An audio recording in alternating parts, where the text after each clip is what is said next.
Good morning students, I am doctor Preeti Ameta. इस video में मैं आपके लिए sp3d3 संकरण, जो कि लास्ट प्रकार का संकरण है अपने कोर्स का सहसंयोजक बंध का, वो लेकर के आई हूँ। sp3d3 संकरण के जो प्रकार हैं उनके बारे में पढ़ेंगे और एग्जाम्पल्स अपन पढ़ेंगे। देखिए, इसको AB7 टाइप का भी कहते हैं।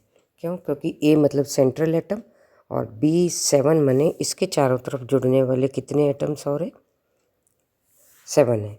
यानी कि SP के 3, D के 3 कितने हो गए? 6 हो गए और एक S का हो गया, 7 हो गए टोटल। इसलिए इसको AB7 टाइप का कहा जाता है। ना इसका एग्जाम्पल अपन देखते हैं IF7। AB7 मतलब सारे ही सातों जो इलेक्ट्रॉन पेयर हैं केंद्रीय परमाणु के चारों तरफ, वो बंधित हैं, बंधित युग्म हैं। एकाकी युग्म इसमें प्रेजेंट नहीं है। तो अपन एक एग्जांपल ले लेते हैं IF7। इसमें क्या है? इसमें सेंट्रल का जो मॉलिक्यूल है वो कौन सा है? आयोडीन है। आयोडीन का इलेक्ट्रॉनिक कॉन्फ़िगरेशन क्या होता है? 5s2 5p2। तथा इसकी ग्राउंड स्टेट में अयुग्मित इलेक्ट्रॉन कितने हो गए? देखिए अब आप, I के S में 2 हैं, P में 2, 2 और 1 है, 5 हो गए। इस तरह से इसका ग्राउंड स्टेट में निम्नतम अवस्था में इलेक्ट्रॉनिक कॉन्फ़िगरेशन है। अब अपने को 7 चाहिए, तो 7 के लिए अपन तीनों इलेक्ट्रॉन्स को ऊपर शिफ्ट कर देंगे। तीनों इलेक्ट्रॉन ऊपर चले गए, तीनों ऊपर चले गए तो डी में 3 हो गए, एस, पी के 3 और डी के 3। ये सारे आपस में मिल करके 7 ऑर्बिटल्स बनाएंगे। 7 ऑर्बिटल कैसे हो गए? समान ऊर्जा के हो गए और सब में एक एक इलेक्ट्रॉन प्रेजेंट है। अब ये बॉन्ड के लिए तैयार है, बॉन्ड बनाने के लिए। इसके चारों तरफ कौन से आएंगे? अपन एग्जांपल IF लिया, फ्लोरीन आएगा, तो फ्लोरीन इसके चारों तरफ आ जाएगा। 7 फ्लोरीन इसके चारों तरफ आएंगे और आकर के ये देखिए, ये जो स्ट्रक्चर आपको दिख रहा है, बीच में एक 5 की रिंग है, एक ऊपर और एक नीचे है। इस स्ट्रक्चर को क्या कहा जाता है? पंचभुजीय। बीच में तो पंचभुजीय हो गया, एक पिरामिड ऊपर और एक पिरामिड नीचे, पंचभुजीय द्विपिरामिडीय। तो कौन सा संकरण है ये? sp3d। कौन सी ज्यामिति इसकी? पंचभुजीय द्विपिरामिडीय। अब इसमें बंध कोण कितना है? बीच में 5 की जो रिंग है, इसमें यहाँ पे 360 डिग्री का एंगल होता है। इसको 5 में डिवाइड कर दो। 360 को जब अपन 5 में डिवाइड करते हैं तो 72 डिग्री आता है। तो सबके बीच में कितना हो गया? 72 डिग्री। ऊपर वाला अपने आप 90 डिग्री हो जाएगा और नीचे वाला अपने आप 90 डिग्री हो जाएगा, क्योंकि ये बीच वाले तल के लंबवत है, जैसा कि अपन पहले की ज्योमेट्रीज में भी देख चुके हैं। इस तरह से IF7 का जो स्ट्रक्चर है ये आपके सामने। नाउ नेक्स्ट टाइप क्या है? IB6L, यानी कि एक एकाकी युग्म और 6 इसमें बंधित युग्म। ये भी sp3d3 टाइप का ही है। इसमें देखिए, इसका एग्जाम्पल है XeF2। XE मने xenon, F6 और F मने फ्लोरीन। जेनॉन का कॉन्फ़िगरेशन आपको पता ही है, चूँकि अक्रिय गैस है तो 5s2 और 5p6 पूरे हो जाएंगे, यानी फुल भरा हुआ ऑर्बिटल्स होता है। अब इसमें से अपने को 3 इलेक्ट्रॉन जो P वाले हैं उनको अपन D में शिफ्ट कर देंगे, क्योंकि अपने को D3 ही चाहिए, D में 3 से ज़्यादा नहीं चाहिए। तो sp3d3, S में एकाकी युग्म हो गया, P में 3 है, D में 3 है, एक एकाकी युग्म। बाकी के 6 में सब में सिंगल सिंगल, तो बाकी के 6 तो बॉन्ड बना लेंगे। एकाकी युग्म केंद्रीय परमाणु के पास ही एक ऑर्बिटल में रखा रहेगा। इसमें देखिए कि आपको 7 दिख रहे हैं sp3d3 टाइप का, और सब क्या कहलाएंगे? सारे sp3d3 कहलाएंगे। अब इसमें अगले में जब आप इसका एग्जाम्पल देखते हैं, इसका डिज़ाइन देखते हैं, देख लीजिए किस तरह से है। एक 5 की रिंग है अगेन, उसमें एक ऊपर है एक नीचे। हमेशा ऊपर और नीचे वाले लोब्स को थोड़ा सा बड़ा बनाएंगे और बीच वाले तल वाले लोब्स को थोड़ा सा छोटा बनाते हैं। इसमें एक डार्क बताया गया है, इस डार्क के अंदर एकाकी युग्म बैठा हुआ है और एकाकी युग्म एक में बैठने के कारण बाकी की क्या है? 4 बीच में बच गए, एक ऊपर चला गया, एक नीचे चला गया। अब चूंकि ये एकाकी युग्म वाले लोब को अपन छोड़ दें तो बाकी का डिज़ाइन पूरा अष्टफलकीय जैसा दिखता है। अब चूंकि ये अष्टफलकीय एकदम नियमित नहीं है, रेगुलर नहीं है, एक लोब बीच में आया हुआ है, इसलिए इसको अपन बोलेंगे विकृत अष्टफलकीय ज्यामिति। इसमें बंद कोण ऊपर नीचे का तो 90 डिग्री का हो जाएगा, और बीच वाले जो कि फ्लोरीन इस पे इक्वेटोरियल पे थे, ई पे तल में थे, उनका बंद कोण इस लोब से थोड़ा सा वो धक्का लगेगा, जिसके कारण सारे 72 डिग्री से थोड़े से कम हो जाएंगे। तो लेस देन 72 डिग्री होना चाहिए यहाँ पे, और ये ऊपर नीचे वाला 90 डिग्री होना चाहिए। इस तरह से अपन ने कंप्लीट संकरण पढ़ लिया है, जितना कि आपके कोर्स में था। अब कुछ जो मॉलिक्यूल होते हैं वो थोड़े डिफरेंट टाइप के होते हैं। अभी तक तो अपन ने सिंपल मॉलिक्यूल्स पढ़े हैं ज़्यादातर, जिसमें सिंगल बॉन्ड होते हैं, आयन नहीं है, नॉर्मल मॉलिक्यूल है। सहसंयोजक बंध के कारण केंद्रीय परमाणु आपस में जुड़ा रहता है आउटर परमाणु से, और इस तरह से मॉलिक्यूल का एक एग्जाम्पल अपन ने ले लिए थे तरह तरह के। इनमें क्या होता है, परमाणु में अयुग्मित इलेक्ट्रॉनों की जो संख्या है एवं उसके द्वारा बनाए जाने वाले बंध, उनकी संख्या बराबर सी होती है। प्रोन्नत कर दिया, पाई बॉन्ड नहीं है इसमें। इस तरह से सिंपल एग्जांपल्स। अब अपन थोड़े से विशिष्ट अणु ले लेते हैं, जिनके अंदर किस तरह से संकरण पाया जाता है, वो कुछ एग्जांपल अपन देख लेते हैं। पहला एग्जांपल है, यदि कोई ऐसा अणु है जिसमें कि पाई बंध नहीं है, उदाहरण के लिए PCl5। अब इसका अपन कैसे निकालेंगे?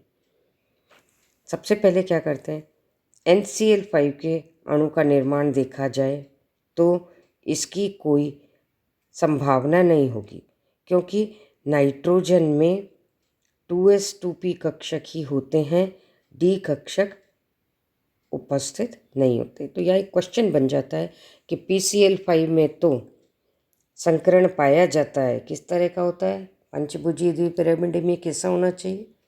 त्रिभुजीय द्विपिरामिड में sp3d, ठीक है, इस तरह का संकरण होता है। जबकि नाइट्रोजन में नहीं पाया जाता। नाइट्रोजन में क्यों नहीं होता है?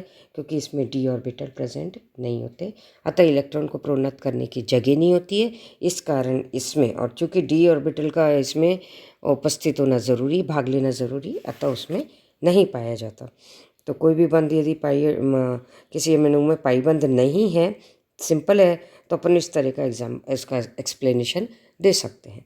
नाउ नेक्स्ट देखिए, यदि कोई आयन है, इसमें पाई बंध, अब आयन ले लिया अपन ने, आयन जिसमें पाई बंध नहीं है। अभी अपन बिना पाई बॉन्ड वाले पढ़ रहे हैं, सिंपल अणु, धनायन, ऋणायन। फिर अपन पाई बंध वाले ले लेंगे।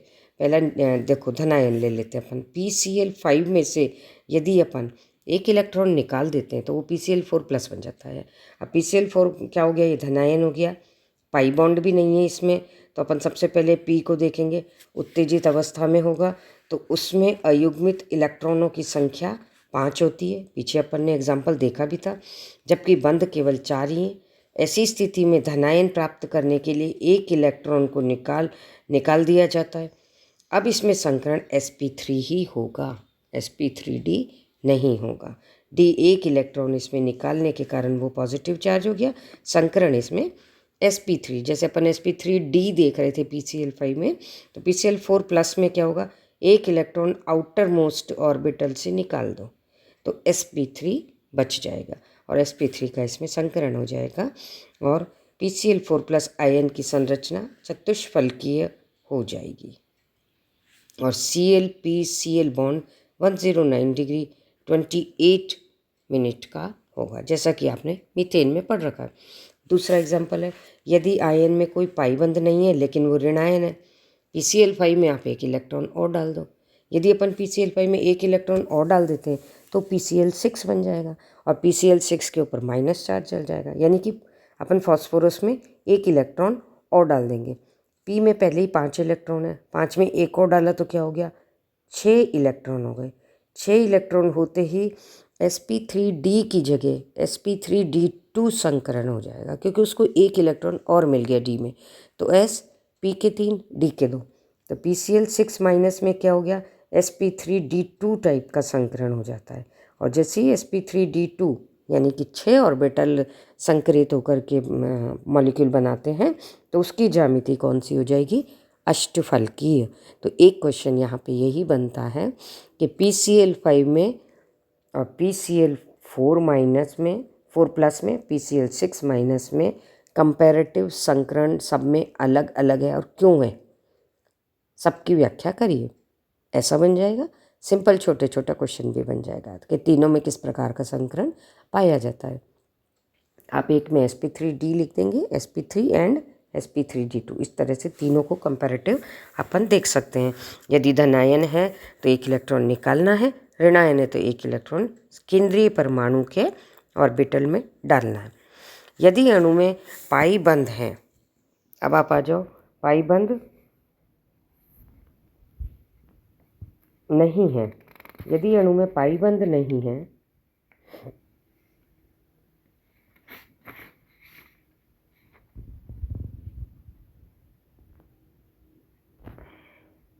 ये अपन ने PCl5 और उसके स्ट्रक्चर देख लीजिए। अब ये वाला देखो आप, यदि अणु में पाई बंध है जैसे SO3 में, SO3 का देखो आप, केंद्रीय परमाणु में सल्फर की निम्न अवस्था में बाह्यतम इलेक्ट्रॉनिक विन्यास 3s2 3p4 होता है।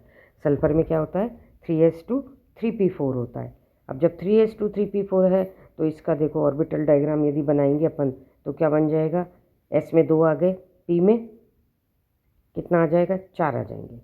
अब तथा अयुग्मित इलेक्ट्रॉनों की संख्या 2 व बंधों की संख्या 6। एक चीज़ आप याद रखिए, जब भी कभी ऑक्सीजन किसी केंद्रीय परमाणु से जुड़ता है तो उसमें 99% डबल बॉन्ड बनता है। ऑक्सीजन की वैलेंसी कितनी होती है, -2 होती है या 2 होती है, हमेशा वो क्या बनाता है, डबल बॉन्ड बनाता है।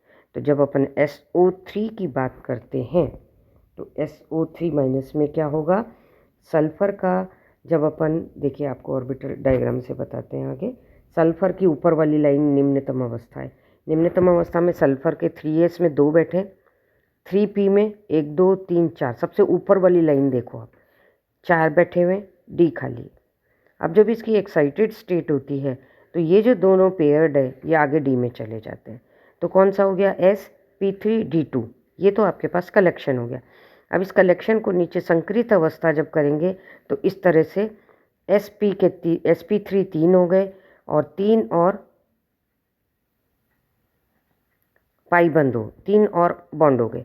अब इसमें 3 ऑर्बिटल्स जो हैं अंदर वाले sp2, हमेशा संकरण कौन से ऑर्बिटल्स का होता है, जो कि अंदर की तरफ होते हैं, नाभिक के पास होते हैं।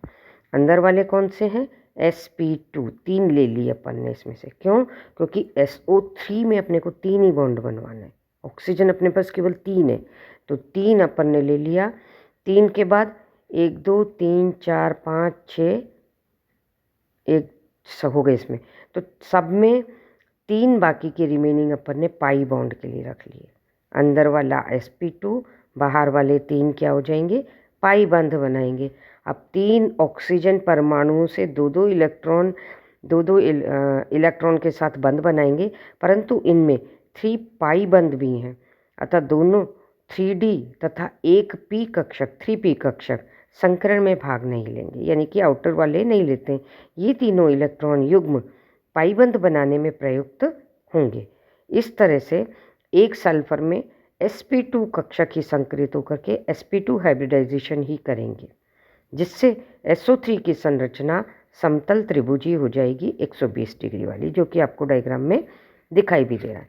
तो अपने को पाईबंध जो है, पाईबंध को अलग निकाल के, उन इलेक्ट्रॉन्स को बाहर की तरफ से अलग निकाल के अंदर वाले ऑर्बिटल्स को संकरित करवाना है। इस तरह से इसमें पाईबंध बन जाएंगे। अब कुछ एग्जाम्पल्स और हैं, वो नेक्स्ट वीडियो में मैं आपको बताऊंगी। Thank you.